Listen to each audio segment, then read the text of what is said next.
चला मग कशा आहात तुम्ही लोक. MI पब्लिकेशनमध्ये परत एकदा तुमचं सर्वांचं स्वागत. मी अक्षय इंगळे. आज आपण बघणार आहोत प्लांट आयडियोटाइप हा टॉपिक. ओके, वेळ न घालवता आपण डायरेक्ट सुरू करू. प्लांट आयडियोटाइप म्हणजे काय आणि आपल्याला प्लांट आयडियोटाइप ही कन्सेप्ट कोणी दिली माहिती आहे का? CM Donald. कोण दिली? CM डोनाल्ड तात्या. ओके, अमेरिकेचे राष्ट्रपती नाही बरं का, हे दुसरे CM डोनाल्ड आहेत. ओके, CM डोनाल्ड ते राष्ट्रपती होते, हे CM होते बरं का, लक्षात ठेवा. हे चीफ मिनिस्टर होते, ते राष्ट्रपती होते. चीफ मिनिस्टर नव्हते, पण नाव आहे त्यांचं CM डोनाल्ड. आणि यांनी आणखी कोणती दिली आहे? Harvesting index. कोणती? Harvesting index. हे पण लक्षात ठेवा, हार्वेस्टिंग इंडेक्स ही पण टर्म त्यांनी दिलेली आहे. आता हार्वेस्टिंग इंडेक्सचा फॉर्म्युला काय माहिती का तुम्हाला? सहज असे विचारतात. Economic yield on biological yield to 100.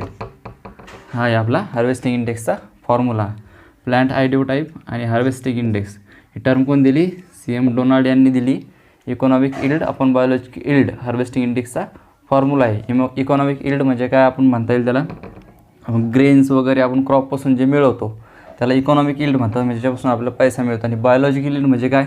हे आपण जे आपलं राहिलेलं, म्हणजे आपण थ्रेशिंग केल्यानंतर जे भुसा वगैरे पडतो त्याला बायोलॉजिकल इल्ड म्हणतात. हे इंटू 100. हे एवढं लक्षात ठेवा. आयडियोटाइप म्हणजे इज अ बायोलॉजिकल मॉडेल. काय सांगते आपलं definition? It is a biological model. कसे? बायो म्हणजे काय? लिव्हिंग असं मॉडेल. बायोलॉजिकल मॉडेल आहे ते काय माहिती का? Which is expected to perform. Expected to perform म्हणजे आपल्याला पाहिजे तसं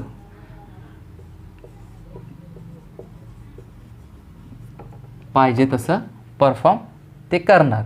बायोलॉजिकल मॉडेल आहे, आपल्याला पाहिजे तसं ते परफॉर्म करणार. एक्सपेक्टेड टू परफॉर्म कुठे करणार? बिहेव वागणार. काय करणार? वागणार.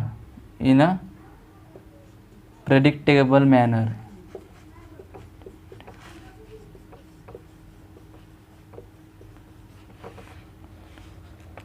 Within a define environment.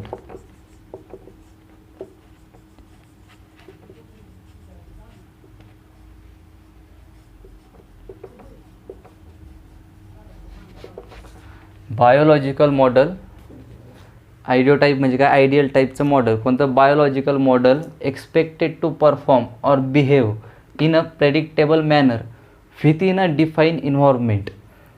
म्हणजे एखाद्या विशिष्ट वातावरणात एखादं प्लांट, एखादं पीक घेणं आणि ते चांगल्या प्रकारे उगवणं किंवा येणं, त्या एरियासाठी ते आयडियल क्रॉप असतं. म्हणजे काय म्हणता येईल आपल्याला? आता आपला समजा हा एरिया आहे. ओके, आपण महाराष्ट्रात राहतो. महाराष्ट्रामध्ये एखाद्या क्रॉपची व्हेरायटी आहे, एखादं बायोलॉजिकल मॉडेल आहे, ते काय माहिती का? इथे चांगल्या या वातावरणात महाराष्ट्राच्या चांगल्या प्रकारे उगवतं आणि चांगल्या प्रकारे इल्ड देतं. त्यालाच त्या क्रॉपला काय म्हणायचं? आयडियोटाइप. कशासाठी? तो महाराष्ट्रासाठी एक आयडियल क्रॉप असतं महाराष्ट्रासाठी, त्याला म्हणायचं आयडियोटाइप. म्हणजे काय? Predictable manner. आपण व्हेरायटी तयार केली समजा आणि आपण प्रेडिक्ट केलं की हे महाराष्ट्रामध्ये चांगले येऊ शकते. त्याच्या अगोदर आपण सांगतो की आता वीट समजा, आता गहू घेतला आपण, आता आपण म्हणू शकतो की हा जर गहू मी तयार केलेला गहू जर महाराष्ट्रात नेऊन लावला तर त्याला उत्पन्न चांगलं येईल, त्याची स्ट्रक्चर डेव्हलपमेंट अशी होईल, ग्रोथ अशी होईल, तशी होईल. आपण अगोदरच प्रेडिक्ट करतो. ओके, आणि त्याच्यानुसार ते बिहेव करतं. कोण? ते बायोलॉजिकल मॉडेल. ते बिहेव केल्यानंतर आपल्याला आपण प्रेडिक्ट केलेल्यानुसारच बिहेव केल्यावर आपल्याला तशी इल्ड मिळते. त्याला म्हणायचं आयडियोटाइप. म्हणजे आपण पहिलेच सांगू शकतो की हा असा क्रॉप असा आहे, असा उगवणार, असं त्याची डेव्हलपमेंट होणार, त्याच्यानंतर आपल्याला इल्ड असे मिळणार. अगोदर आपण सांगून ठेवलं आणि त्यानं तसंच जर बिहेव केलं त्या इन्व्हायरमेंटमध्ये तर त्याला म्हणायचं ideal crop for that area that is called as a ideotype. ही झाली आयडिओ टाईपची डेफिनेशन. ही लक्षात येत नाही सहजासहजी, असं मराठीत समजून घ्या. कारण हे बघा, ॲग्रीमध्ये तुम्हाला जी गोष्ट समजली नाही ती तुम्ही गुगलवर सर्च करा, कुठेही सर्च करा, कुठे बघा, पण मराठीत जाणून घ्या. मराठीत कळलं का तुम्हाला, ती कन्सेप्ट तुम्ही कधीच विसरत नाही. घोकणपट्टी केल्यापेक्षा तुम्ही डायरेक्ट कन्सेप्ट कळून घ्या मराठीत, त्याच्यानंतर तुम्हाला इंग्लिशमध्ये सहज लिहिता येईल किंवा आपल्या स्वतःच्या भाषेतही लिहिता येईल. आता हे जे लिहिलं मी स्वतःच्या भाषेत कसं लिहिलं, बायोलॉजिकल मॉडेल असतं, expected to perform or behave म्हणजे जसं म्हणल तसं वागणार, इन अ प्रेडिक्टेबल मॅनर म्हणजे मी जसं अगोदर म्हणजे लक्षात दिलं किंवा म्हणजे मी सांगितलं त्या प्रकारे ते वागणार, तसं उगवणार त्या इन्व्हायरमेंटमध्ये स्पेसिफिक, त्याला म्हणायचं आयडिओ टाईप. आयडिओ टाईप डेफिनेशनवर खूप वेळ घातला आपण, आता समजून घ्या काय म्हणायचं आयडिओ टाईप मला ते. ओके, त्याच्यानंतर आपल्याला टाईप्स ऑफ आयडिओ टाईप बघायचे. आता आयडिओ टाईपचे टाईप्स कोणकोणते पडतात, हे आयडिओ टाईप पडतात कोणकोणते. Isolation ideotype, competition ideotype, crop ideotype, market ideotype, climate ideotype, edaphic ideotype आणि स्ट्रेस आयडिओ टाईप. आता आयसोलेशन आयडिओ टाईप म्हणजे काय सांगता येईल आपल्याला. आयसोलेशन आयडिओ टाईप म्हणजे काय, स्पेस प्लांटेड. कोणते, स्पेस प्लांटेड म्हणजे हा जो बायोलॉजिकल मॉडेल आहे हा जर आपण स्पेस ठेवून प्लांट केला, ओके, म्हणजे क्लोज प्लांटेशन याचं केलं नाही तर हा आपल्या म्हणण्यानुसार वागणार, त्याला म्हणायचं स्पेस आयडिओ टाईप किंवा आयसोलेशन आयडिओ टाईप. याला स्पेस आयडिओ टाईप म्हटलं तरी चालेल. काय, आयसोलेशन आयडिओ टाईप म्हणजे आपण स्पेस प्लांटेशन याचं करावं लागेल तर तो तसा बिहेव करणार आपण जसं म्हणलं तसं. त्याच्यानंतर कॉम्पिटिशन आयडिओ टाईप म्हणजे काय, competition model which perform well in a genetical heterogenous plant population म्हणजे एखादं कॉम्पिटिशन असतं त्याशी, काय गवताचं आपल्या, आता हे जे वीड आहे, वीड म्हणजे गवत, गवताशी आणि क्रॉपशी कॉम्पिटिशन होत असतं. कशासाठी आपण बघितलं कॉम्पिटिशन कशासाठी होतं ते, लाईट, मॉइश्चर, बरोबर, स्पेस म्हणजे जागेसाठी सुद्धा कॉम्पिटिशन होतं. कॉम्पिटिशन आयडिओ टाईप त्यालाच म्हणतात की एखादा मॉडेल असा आहे की त्याला गवत जरी असलं जवळ तरी तो उगवणार, त्याच्याशी कॉम्पीट करणार आणि तो येणार, तो जगणार म्हणजे जिंकणार. आपण म्हणतो ना आपला विरोधी, त्याचा विरोधी कोण आहे, तो चांगला कशाजवळ येईल, त्याच्या विरोधीजवळ येईल. ज्याची म्हणजे वीडची आणि त्या आपल्या बायोलॉजिकल मॉडेलची रेस जर लागली तर कोण जिंकणार, त्याला वीडला मागे सोडून आपला आयडिओ टाईप जिंकणार, त्याला म्हणायचं कॉम्पिटिशन आयडिओ टाईप. म्हणजे तो जेनेटिकली हेट्रोजागस म्हणजे आपल्या त्याचा याचा जो जीन आहे आपल्या आयडिओ टाईपचा आणि वीडचा जो जीन असतो तो वेगवेगळा आहे, बरोबर. मग त्या वेगवेगळ्या जीनजवळच तो क्रॉप आपला चांगला ग्रो होणार, याला म्हणायचं competition ideotype. Crop ideotype, crop ideotype म्हणजे काय सांगता येईल आपल्याला, best at commercial crop densely because it is poor competitor. म्हणजे हे क्रॉप जे क्रॉप आयडिओ टाईप जे असतो तो डेन्स म्हणजे डेन्सली ग्रो करायचा. म्हणजे इथं कसं होतं, आपण स्पेस ठेवून ग्रो केला, इथं आपल्या वीडची कॉम्पिटिशन झालं तर याला काही फरक नव्हता पडत, ओके, त्याला कॉम्पिटिशन आयडिओ टाईपमध्ये कॉम्पिटिशन करायची ॲबिलिटी होती त्याच्यात. क्रॉप आयडिओ टाईप हा जे आहे याला कॉम्पिटिटरच नाही, काय वीडच नाही, त्यावेळेस हा डेन्सली ग्रो करायचा. म्हणजे जास्त कॉम्पॅक्ट ग्रो केल्यानंतर म्हणजे प्लांट पॉप्युलेशन जास्त जरी असलं तरी हा आयडिओ टाईप ग्रो होणार आणि आपल्या म्हणण्यानुसार वागणार. त्याच्यानंतर तो market ideotype. Market ideotype म्हणजे काय, आता मार्केट आयडिओ टाईप काय म्हणतील आपल्याला, include seed colour, seed size, cooking and baking quality. हा अशा प्रकारचा आयडिओ टाईप असतो, बायोलॉजिकल मॉडेल असतं. त्याची सीड क्वालिटी,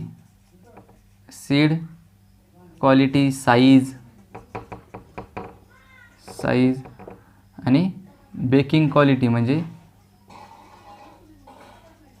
आपण बेकरी प्रोडक्ट जे बनवतो त्याची बेकिंग क्वालिटी म्हणजे चांगली असते, त्याला म्हणायचं market ideotype. Okay, ideotype which is include seed colour, seed size, cooking and baking quality. असा आयडिओ टाईप ज्याची seed quality, cooking quality, seed size हे चांगलं असतं त्याला म्हणायचं market ideotype. Climate ideotype म्हणजे काय म्हणायचं माहिती काय, heat and cold resistant, drought resistance. म्हणजे आपण व्हरायटी असतात बघा, व्हरायटी असतात, कोल्ड रेजिस्टन्स व्हरायटी, हिमालयामध्ये कॅबेज वगैरे असं असतं ना की कोल्ड रेजिस्टन्स म्हणजे खूप थंडी जरी पडली अचानक थंडी पडली तरी ते त्याला रेजिस्ट करू शकतं, त्याच्यात ते ग्रो होऊ शकतं तरीही. आणि ड्रॉट कंडिशन म्हणजे पाणी जर कमी पडलं, ड्रॉट प्रोन व्हरायटीज वगैरे असतात ना, आता समजा ड्रॉट प्रोन एरिया असतो ज्यात आपली एखादी व्हरायटी असते की त्याच्याकडे तिथं ती उगवू शकते, जे ती कॅपॅसिटी असते त्या व्हरायटीमध्ये. अशा स्पेसिफिक व्हरायटी पण बनवल्या आहेत, cold resistant, drought resistance varieties. त्याला म्हणायचं क्लायमेट ॲडोटाईप. म्हणजे वेगवेगळ्या क्लायमेटमध्ये ते सुटेबल असू शकतं, त्याला म्हणायचं क्लायमेट ॲडोटाईप. आता इडियाफिक म्हणजे काय आणि स्ट्रेस म्हणजे काय? इडियाफिक म्हणजे काय? Salinity tolerance. आता इथे काय होतं, कोल्ड रेजिस्टन्स, ड्रॉट टॉलरन्स अशा व्हरायटीज होत्या.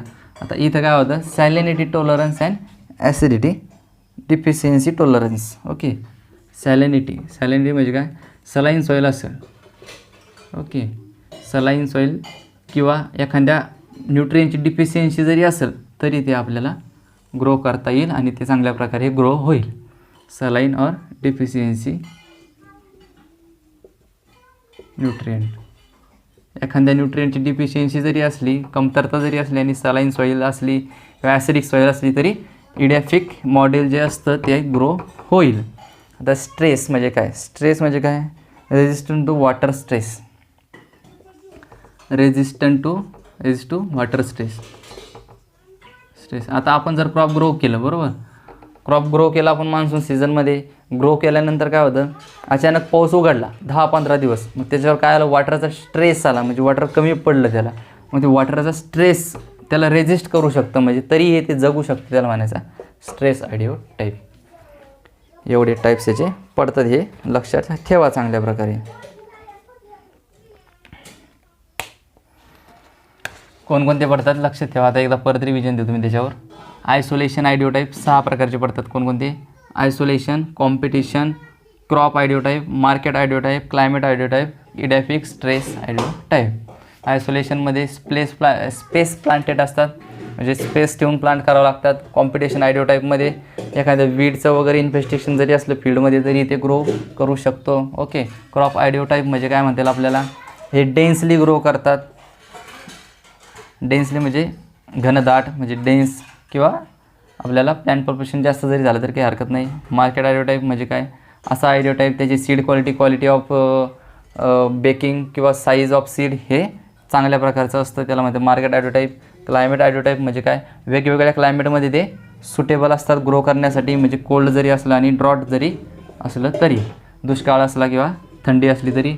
आणि ॲडिफिक म्हणजे काय, ॲडिफिक मॉडेल असं असतं की सॅलिनिटी ऑफ सॉईल किंवा डिफिशियन्सी ऑफ न्यूट्रिएंट सॉईल त्याच्यात ते ग्रो करू शकतं. आणि स्ट्रेस म्हणजे काय, वॉटरचं जर कमी पडलं किंवा अचानकच जर वॉटरचं सोर्स बंद झाला तरी ते त्या स्ट्रेसला सहन करू शकतं, त्याला म्हणायचं स्ट्रेस आयडिओ टाईप. हे झाले आयडिओ टाईपचे प्रकार. ओके. आता आपल्याला पुढचा टॉपिक बघायचा आहे क्रॉप रोटेशन. हा सिम्पल आणि सोपा टॉपिक आहे crop rotation.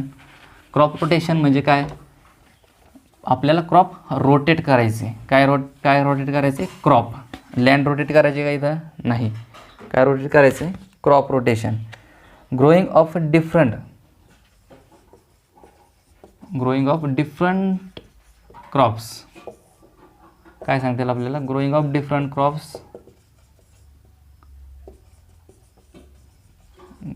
Crops, sequentially. Crops सिक्वेन्सनं ग्रो कसे ग्रो करायचे? सिक्वेन्स ग्रो करायचे,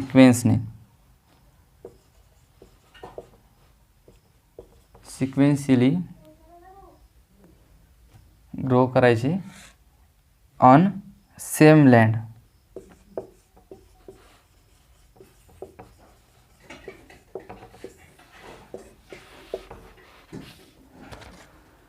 हे झालं क्रॉप रोटेशन.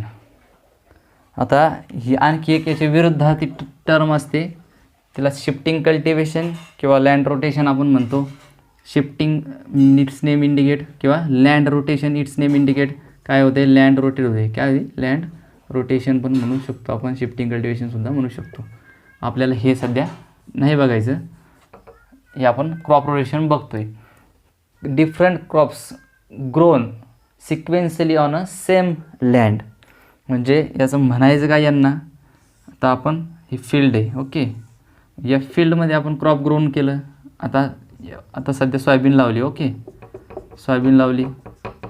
त्याच्यानंतर आपल्याला परत ह्याच्यानंतर आपण पुढच्या वर्षी ज्यावेळेस परत सोयाबीनच लावतो, त्याच्यानंतर सोयाबीनच लावतो, परत त्याच्यानंतरही सोयाबीनच लावतो.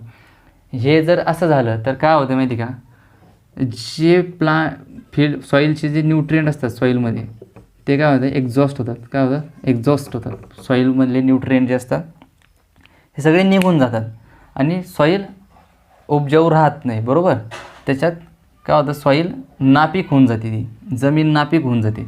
एक जर क्रॉप आपण त्याच लँडमध्ये ग्रो करत गेलो तर.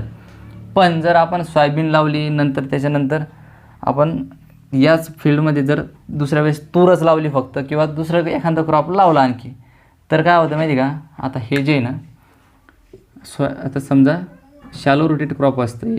तुम्हाला शॅलो, डीप आणि मीडियम रुटेड माहीत आहे. बरोबर, ते आपण टिलेजमध्ये बघितलं होतं. ते आपण टिलेजचं टाईप क्रीडांना क्लासिफिकेशन दिलं होतं.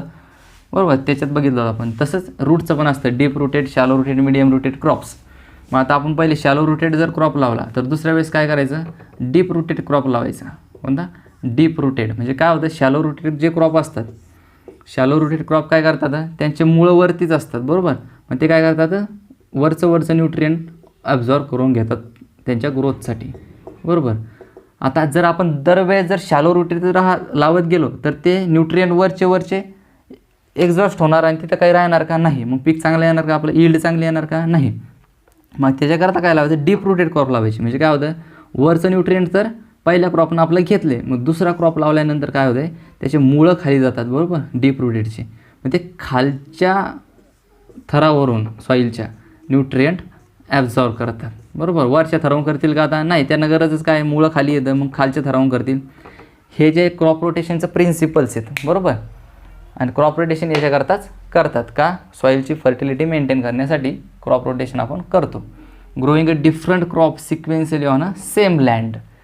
Different crop on same land, एवढं लक्षात ठेवा. आता याचे प्रिन्सिपल तुम्हाला मी शॉर्टली सांगितलं की शॅलो रुटेड क्रॉप जर असतील तर त्याच्यानंतर डीप रुटेड क्रॉप लावा. तुम्ही जर डीप रुटेड क्रॉप लावले असतील तर त्याच्यानंतर शॅलो रुटेड क्रॉप लावा. तुम्ही जर मोनोकॉटिल म्हणजे लेग्युमिनस प्लांट लावले असतील, लेग्युमिनस म्हणजे शेंगावर्गीय लावले असतील तर त्याच्यानंतर नॉन लेग्युमिनस क्रॉप लावा. हे प्रिन्सिपल सांगतो मी त्यांची. त्याच्यानंतर आपण म्हणजे डायकॉट प्लांट लावले असतील तर मोनोकॉट प्लांट ग्रो करा. हे त्याचे प्रिन्सिपल्स आहेत क्रॉप रोटेशनचे, सोप्या आणि सरळ भाषेत. म्हणजे हे तुम्हाला विचारलं जातं क्रॉप रोटेशनचे ॲडव्हान्टेजेस नक्की काय आहेत. प्रिन्सिपल नाही विचारले तरी क्रॉप रोटेशनचे ॲडव्हान्टेजेस काय आहेत हे विचारतात. ॲडव्हान्टेज काय तर क्रॉप रोटेशनचे ॲडव्हान्टेजेस काय सांगतील आपल्याला. मग क्रॉप रोटेशनचं ॲडव्हान्टेजेस म्हटलं की आपल्याला येतं इन्क्रीज द यील्ड क्रॉप. होणारच ना, इन्क्रीज होणारच यील्ड जर आपण क्रॉप रोटेशन केलं तर.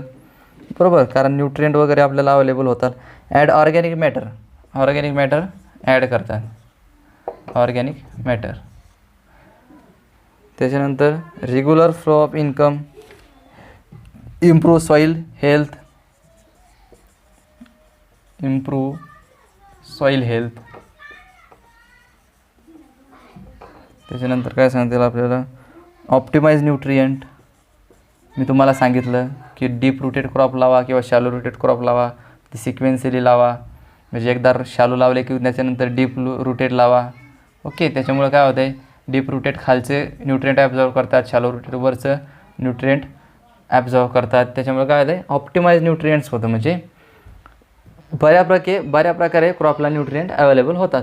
Increase the yield, increase yield करण्यास सहजासहजी विषयच नाही. ॲड ऑर्गॅनिक मॅटर, ऑर्गॅनिक मॅटरही ॲड करणार सॉईलमध्ये. तुम्ही आता समजा लेग्युमिनस क्रॉप, आता एक लक्षात ठेवा, आता समजा आपण मूग लावला आहे आता. बरोबर, सीझन चालू आहे, आता मूग लावला, ग्रीन ग्राम लावल्यानंतर हे झालं लेग्युमिनस प्लांट. कोणतं झालं, लेग्युमिनस म्हणजे शेंगावर्गीय पीक झालं. ओके, म्हणजे हे पुन्हा डायकॉट झालं. ओके, याला जर आपण याच्यात आता हे नायट्रोजन फिक्स करते. बरोबर, रायझोबियम, तुम्हाला माहिती आहे रायझोबियम तुम्हाला शिकवलं मी फर्टिलायझरमध्ये. तर रायझोबियम काय करतं, नायट्रोजन फिक्स करतं. लेग्युमिनस क्रॉपमध्ये ते सहजासहजी असतं. जर हे नायट्रोजन फिक्स केलं यानं, हे जर क्रॉप काढून टाकलं आपण, तर याचे रेसिड्यूज आपण स्टबल किंवा हे आपण पिकात जरी टाकले इथंच तसे, तर काय होतं, ऑर्गॅनिक मॅटर तयार होतं. काय होतं, ॲड ऑर्गॅनिक मॅटर झालं. त्याच्यानंतर आपण हे मूग हार्वेस्ट केल्यानंतर आपण त्याच्यावर जर गहू लावला, काय लावलं लक्षात ठेवा, वीट, गहू जर लावला तर तो एवढा मस्त येतो. कारण काय होतं आहे, यानं सगळं ऑर्गॅनिक मॅटर ॲड केलं आहे, यानं नायट्रोजन फिक्सेशनही केलं आहे, सगळं याला आयतं अवेलेबल झालं. कोणाला, गव्हाला, वीटला. मग ऑफकोर्स वीट काय येणार, चांगल्या प्रकारे येणार नाही, तर साहजिक गोष्ट आहे बरोबर. त्याच्यामुळे ज्याचे क्रॉप रोटेशनचे हे ॲडव्हान्टेजेस आहेत. हे झाले advantages of crop rotations. Crop rotation म्हणजे काय, different crop grown sequentially on a same piece of land, याला म्हणायचं क्रॉप रोटेशन. त्याचे ॲडव्हान्टेजेस, त्याच्या फील्डची फर्टिलिटी वाढवते किंवा ऑर्गॅनिक मॅटर ॲड करतं. ह्या 2-3 त्याचे ॲडव्हान्टेजेस लक्षात ठेवायचे. आत्ता एक कन्सेप्ट आपला त्यावेळेस राहिला होता, कोणता, सीड डॉर्मन्सीतला. आपण सीड डॉर्मन्सी म्हणजे काय हे तर बघितलं होतं बरोबर, पण सीड डॉर्मन्सी ब्रेक कशी करायची. कुंभकर्ण त्यावेळेस आपला झोपला तर होता, पण झोपला ते आपण सांगितलं, पण त्याला उठवायचं कसं हे आपल्याला शिकायचं होतं. आता सीड डॉर्मन्सी म्हणजे काय म्हणलो होतं आपण, सीड डॉर्मन्सी काय, failure of growing of seed, म्हणजे तो फेल्युअर होतो कशासाठी, ग्रो होण्यासाठी. Failure of grow of seed in a म्हणजे सुटेबल इन्व्हायरमेंट. त्याला इन्व्हायरमेंट जरी चांगलं असलं तरी, सगळ्या गोष्टी चांगल्या असल्या तरी ते फेल्युअर होतं डेव्हलपमेंटसाठी, ग्रोथसाठी, म्हणजे जर्मिनेट होत नाही. पण आता सीड डॉर्मन्सी काय येते मेनली हे एक लक्षात ठेवा तुम्ही, पक्क लक्षात राहील तुमच्या. आता आपण सीड हार्वेस्ट केलं, गहू हार्वेस्ट केला बरोबर. आता हा समजा गहूचा दाणा आहे आपला, म्हणजे सीड आहे. तर याला काय होतं माहिती का, आपण हार्वेस्ट केल्यानंतर काय होतं, त्याला रेस्टिंग फेज येते. कोणती येते, रेस्टिंग फेज येते त्याची, रेस्टिंग.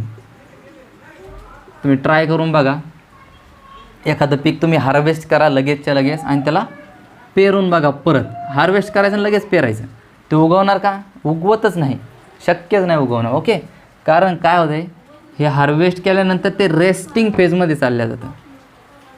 आता आपण दमल्यानंतर आपल्याला आराम करावाच लागतो. मग आता हे सगळं उगवणार, परत ते फुलं येणार, फळं येणार, ते सीड येणार, हार्वेस्ट करणार, सगळ्या गोष्टी होणार.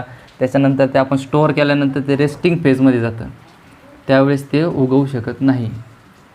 आणि ही डॉर्मेन्सी असते. जर आपण हे सीड जर लावले तर ते उगवणार का नाही, मग त्याला काय म्हणायचं, डॉर्मन्स स्टेज किंवा रेस्टिंग स्टेज ऑफ सीड. मग आता या स्टेजला ओव्हरकम कसं करायचं, ही स्टेज कशी असते, 1 वर्ष असू शकते, महिना असू शकते, 15 दिवस असू शकते, पण रेस्टिंग स्टेज असती म्हणजे असती सीडमध्ये. Okay,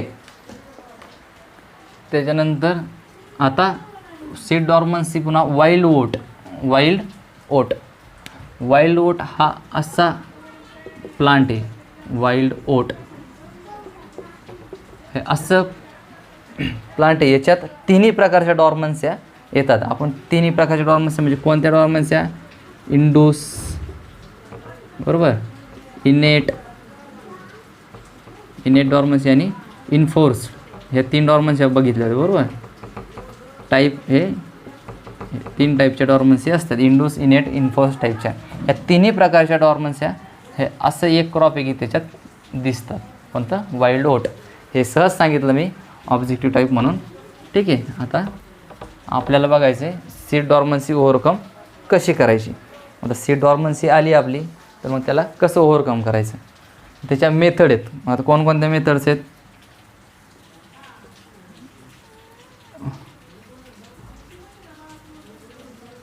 seed dormancy breaking seed dormancy breaking methods. आता त्याच्या कोणकोणत्या मेथड्स आहेत आता आपल्याला बघायचे. त्याच्यात पहिली येते स्कॅरिफिकेशन. कोणती, स्कॅरिफिकेशन. दुसरी येते स्ट्रॅटिफिकेशन.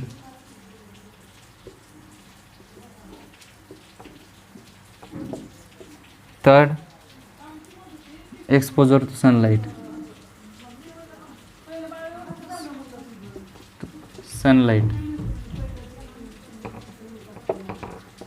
चौथी कोणती सांगतील आपल्याला? Chemical treatment.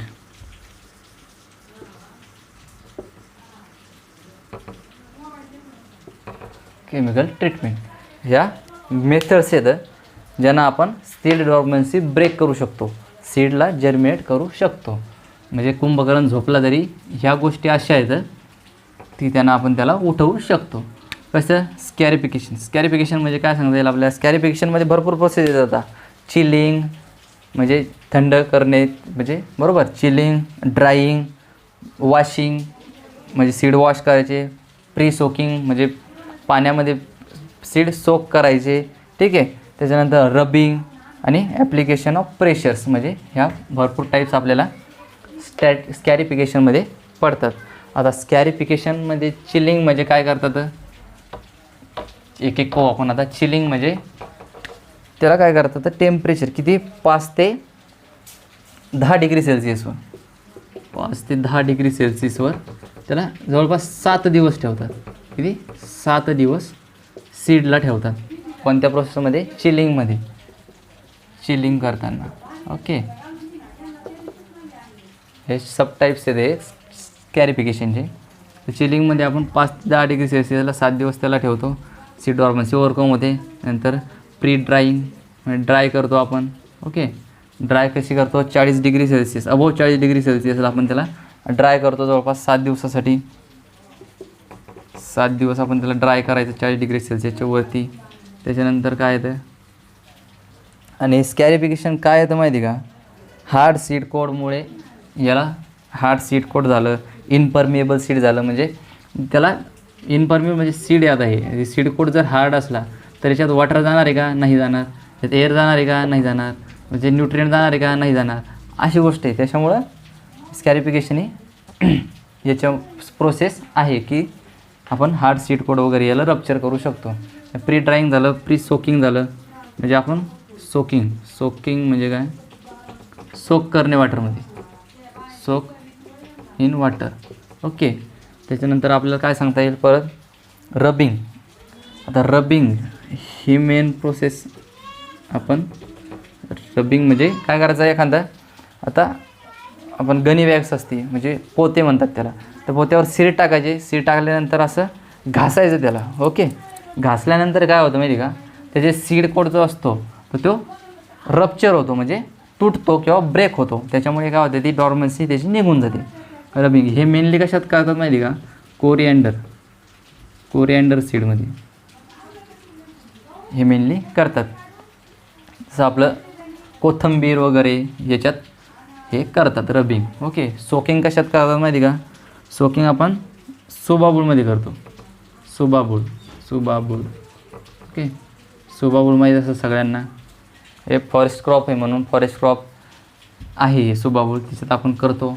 त्याच्यानंतर प्री ड्राय 40 डिग्री सेल्सिअसला आपण कशाला करू शकतो? मेजमध्ये करतो. कशात? मेज. हे एक्झाम्पल लक्षात ठेवा. प्री ड्राईंग आपण मेजमध्ये करतो, सोकिंग आपण सुबाबूळमध्ये करतो, रबिंग आपण कोरिअँडरमध्ये करतो. त्यानंतर चिलिंग ट्रीटमेंट आपण कशाला देऊ शकतो? कॅबेज किंवा कॉलीफ्लॉवर, कॅबेज सीड किंवा कॉलीफ्लॉवर सीडला. कॅबेज सीड किंवा कॉलीफ्लॉवर सीडला आपण चिलिंग ट्रीटमेंट देऊ शकतो. प्री ड्राईंग ट्रीटमेंट आपल्याला 40 डिग्री सेल्सिअसच्या वर 7 दिवस द्यायची. मेजला देऊ शकतो. सोकिंग आपण सुबाबूळमध्ये करू शकतो. रबिंग आपण घासणं सीडचं त्याला म्हणायचं कोरिअँडर, म्हणजे कोरिअँडर त्याचं एक्झाम्पल आहे. ओके, ॲप्लिकेशन ऑफ प्रेशर हे याचे टाईप आहेत. एवढं लक्षात ठेवा तुम्ही. स्कॅरिफिकेशन हे हार्ड सीड कोडमध्ये आणि इम्परमिएबल सीडमध्ये केलं जातं. त्याच्यात chilling, pre drawing, soaking, rubbing ह्या मेथड येतात. हे झालं आपलं स्कॅरिफिकेशन. आता आपल्याला बघायचं स्ट्रॅटिफिकेशन. सेकंड मेथड कोणती आपली? स्ट्रॅटिफिकेशन. हे सीड डॉर्मन्सीला मधला आपला एक भाग राहिला होता तो आपण इथं घेतो आहे. ओके, स्ट्रॅटिफिकेशन.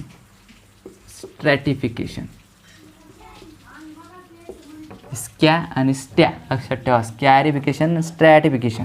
स्ट्रॅटिफिकेशनमध्ये काय करतात? बोर झाली का? स्ट्रॅटिफिकेशनमध्ये काय करतात? मग स्ट्रॅटिफिकेशनमध्ये आपण place the seed under moist cold and warm condition. Seed कुठे प्लेस करतो आपण? Place seed on in cold warm and moist कंडिशनमध्ये ठेवतो. याला म्हणायचं स्ट्रॅटिफिकेशन. वेट नाही आहे, मॉइस्ट फक्त. काय वेट नाही म्हणजे ओल्या जागी नाही, मॉइस्ट. ओके. कोल्ड वॉर्म आणि मॉइस्ट कंडिशनमध्ये सीडला ठेवतो, त्याला म्हणायचं स्ट्रॅटिफिकेशन. आता आपण कॅरी बॅग घ्या. तुम्ही कॅरी बॅग घेतल्यानंतर काय होतं माहिती का, त्याच्यात थोडीशी पाण्याची वाफ म्हणजे वाफ सोडा किंवा थोडंसं काहीतरी पाणी टाकल्यासारखं करा. किंवा नाही, सीड तुम्ही काय करा, सीड सोपं भाषेत पाण्यात टाका सीड, आणि सीड काढून त्याला काय करा, या कॅरीबॅगमध्ये टाका. कॅरीबॅगमध्ये टाकल्यानंतर काय होतं आहे, आता इथं कॅरीबॅगमध्ये आपण याच्यात मस्टर्डमध्ये करत असतं. मस्टर्ड म्हणजे मोहरी. आता मस्टर्ड सीड आपण कॅरीबॅगमध्ये भिजून पाण्यात याच्यात टाकले आणि कॅरीबॅगचं पॅक केलं तोंड. ओके. तोंड पॅक केल्यानंतर याच्यात एअर जाईल का? नाही जाणार. मग काय होतं, हे सीड इथं काय होतं, गॅस तयार करतात. गॅस तयार केल्यामुळं काय होतं, वॉर्म कंडिशन तयार होती या सीडला. वॉर्म कंडिशन तयार झाली, वॉर्म म्हणजे कोमट असं वातावरण जे तयार होतं, आणि मॉइस्ट पाण्यात आपण सीड बुडून टाकल्यामुळे काय होते, गॅस तयार झालं की व्हायचं, मग इथं मॉइस्ट कंडिशन नेहमी इथं असणारच. बरोबर. पॅक केल्यानंतर इथं मॉइस्ट कंडिशन असणारच, कारण थोडंसं पाणी आत होतं. आणि कोल्डमध्ये ठेवायचं, याला थंड वातावरणात ठेवायचं. ह्या सगळ्या कंडिशन इथं ॲडजस्ट झाल्या. बरोबर. मग हे सीड काय होते, आपण याला जवळपास 10 ते 15 दिवस ठेवलं तरी काही हरकत नाही. याच्यानंतर हे सीड डॉर्मन्सी याची निघून जाते. मग आपण हे याच्यातून काढून ग्रो करू शकतो, त्यावेळेस ते जर्मिनेट होणार. याला म्हणायचं स्ट्रॅटिफिकेशन. स्ट्रॅटिफिकेशन म्हणजे काय, place the seed in cold warm and moist conditions. आता exposure to the light. Next कोणतं आहे आपलं, exposure to the light. Exposure to light. आता सीड्स आपण सनला एक्सपोज केले किंवा 1-2 दिवस ते सन लाईटमध्ये वाळवले तर त्याला सीड डॉर्मन्सी निघून जाते, त्याला म्हणायचं एक्सपोजर टू द लाईट. आता आपल्याला बघायचं आहे केमिकल ट्रीटमेंट. ओके. आता केमिकल ट्रीटमेंट सीड डॉर्मन्सीसाठी कशी करायची ती, मग त्याच्यात कोणकोणते केमिकल्स वापरतात. आता पहिलं आहे KNO3 म्हणजे काय, पोटॅशियम नायट्रेट आपण वापरतो. पोटॅशियम नायट्रेट कसं वापरतो, मग 2% सोल्युशन. 2% सोल्युशन. ओके. किती पाण्यामध्ये, म्हणजे 2% म्हणजे लक्षात ठेवा 2 मिली म्हणजे ग्राम सोल्युशन आपण वापरतो 100 ml पाण्यामध्ये. ठीक आहे. आणि त्याच्यात कोणते सीड आपण ट्रीट करतो, सीड डॉर्मन्सी काढण्यासाठी सीडची, टोमॅटोचे सीड. ओके. चिल्लीचे, मिरची. ओके. नंतर आपण राईसची, या सीडची आपण डॉर्मन्सी KNO3 आपण काढू शकतो. ओके. आता हे झालं KNO3 potassium nitrate. Chilli, tomato, राईसमध्ये वापरतात. आणखी पाहायचं झालं तर आणखी केमिकल्स कोणते, दुसरे केमिकल कोणते वापरू शकतो आपण, त्या झालं GA म्हणजे काय, जिबरलिक ॲसिड्स. काय GA म्हणजे लक्षात ठेवा जिबरलिक ॲसिड. ओके. तर त्याची ट्रीटमेंट जर केली आपण तर सीड डॉर्मन्सी निघून जाते. मग त्याच्या ट्रीटमेंटसाठी आपल्याला काय लागतं, 500 mg काय लागतं आपल्याला, जिबरलिक ॲसिड लागतं. ठीक आहे. In 1000 ml वॉटरमध्ये. ठीक आहे. हे असं घ्यायचं. आणि त्याच्यात कोणते सीड ट्रीट करायचे, मग आपल्याला व्हीट अँड ओट. आपण तुम्हाला सांगितलं होतं की वाईल्ड ओटमध्ये 3 प्रकारच्या डॉर्मन्सी दिसतात वाईल्ड ओटमध्ये. ओके. आता ती डॉर्मन्सी ब्रेक कशाने करू शकतो आपण, GA म्हणजे जिबरलिक ॲसिडनं ती डॉर्मन्सी आपण ब्रेक करू शकतो. कशामध्ये, व्हीट आणि ओटमध्ये. ठीक आहे. KNO3 कशात केली आपण, चिल्ली आणि टोमॅटोमध्ये. GA3 कशाने करू शकतो आपण, व्हीट आणि ओटमध्ये. आता हे झालं दुसरं केमिकल. पहिलं KNO3, दुसरं GA जिबरलिक ॲसिड. ओके. थायोयुरिया. हे थायोयुरिया हे विचारलं जाऊ शकतो क्वेश्चन. थायोयुरिया कशात वापरतात माहिती आहे का? मेनली सीड डॉर्मन्सी काढण्यासाठी पोटॅटोजमध्ये. कशात? पोटॅटो. ओके, पोटॅटोमध्ये थायोयुरिया वापरतात. आणि H2SO4 H2SO4 ट्रीटमेंट कशाला देतात? कॉटनला देतात. ओके, कॉटन सीडला देतात. इन द रेशो 1:10:1 किंवा 1:10. ठीक आहे, सॉरी 10:1 अशा रेशोमध्ये आपल्याला H2SO4ची ट्रीटमेंट कॉटन सीडमध्ये देतात. 10:1 रेशोमध्ये ती दिली जाते. हे झालं आपलं सीड डॉर्मन्सी ब्रेकिंग. ओके, हा आता आपला संपला इथे टॉपिक. तर सर्वांनी आमच्या चॅनलला लाईक करा, सबस्क्राईब करा. भीक मागायचे काम आम्ही सोडत नाही. ठीक आहे, आणि शेअर करा.